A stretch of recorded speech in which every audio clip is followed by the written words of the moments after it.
గొప్ప రచయిత వారు లేకపోవడం, వారి ప్రాంగణంలో ఈ PDS జిల్లా మహాసభలు జరుపుకుంటున్నాం.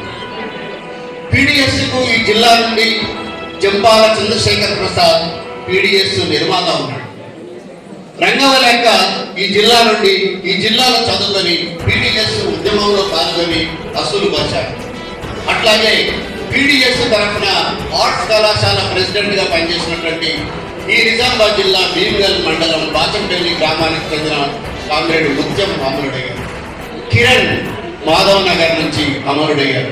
అనేక జ్ఞాపకాలు నాకు ఈ ప్రాంత చెందినటువంటి ఒక వ్యక్తిగా అనేక జ్ఞాపకాలు వస్తూ ఉన్నాయి. అంతేకాదు ఈ ప్రాంతంలో ఈ విప్లవోద్యమాన్ని తీర్చిదిద్దినటువంటి వారు అంటే ఆరమూరే కాదు, అంటే ఆకలి యాత్రలు నిర్వహించి ఆకలి పోరాటాలతో ఈ ప్రాంతాన్ని ఎంతో ఉద్యమానికి తీసుకొచ్చినటువంటి కామ్రేడ్ DV కృష్ణారెడ్డి గారు, అట్లాగే పర్చూరి సీతారామయ్య గారు, కర్ణాటి యాదగిరి గారు, వీళ్ళందరూ కూడా గుర్తుకొస్తారు.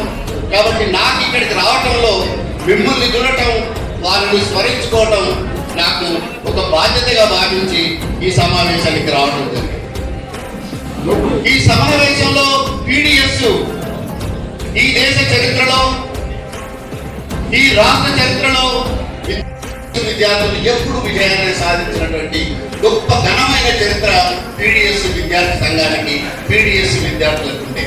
అలాంటి స్థితిలో అనేక నిర్బంధాల కారణంగా కావచ్చు, ప్రపంచీకరణ కారణంగా కావచ్చు, లిబరలైజేషన్ కావచ్చు, లేదా ఈ సోషల్ మీడియా కావచ్చు, సామ్రాజ్యవాద సంస్కృతి కావచ్చు, కారణం ఏదైతేనేమి అనుకున్నంత గొప్పగా ఈరోజు విప్లవోద్యమకారులకు, ఉద్యమ సంఘాల్లో నిర్మాణమైనటువంటి పరిస్థితి లేదు.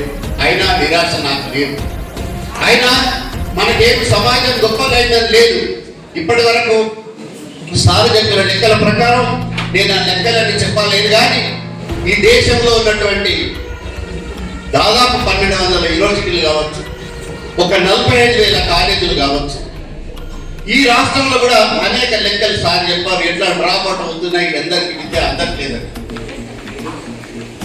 ఈ పరిస్థితి చూస్తే విద్యారంగం ఎట్లా ఉన్నది అంటే 2 మాటలు చెప్పాలంటే, ప్రజలు ప్రభుత్వ విద్య మీద విశ్వాసాన్ని కోల్పోయారు. ప్రభుత్వము విద్యను సరిగా అందించలేకపోతున్నది. ప్రభుత్వము విద్యకు సరి అయినటువంటి ప్రాధాన్యతనివ్వటం లేదు. ప్రభుత్వము విద్యను ప్రైవేటీకరించే ప్రయత్నం చేస్తూ ఉన్నది. అది చాలా గ్రాడ్యువల్గా జరుగుతున్నది. ఈ రాష్ట్రంలో మెజార్టీ విద్యార్థులు ప్రతి సంవత్సరం 1,10,10,000 మంది తెలంగాణ రాష్ట్రంలో ఇంజనీరింగ్ చదివితే, ఇంజనీరింగ్ కళాశాలలు ప్రభుత్వంలో 16 మాత్రమే ఉంటే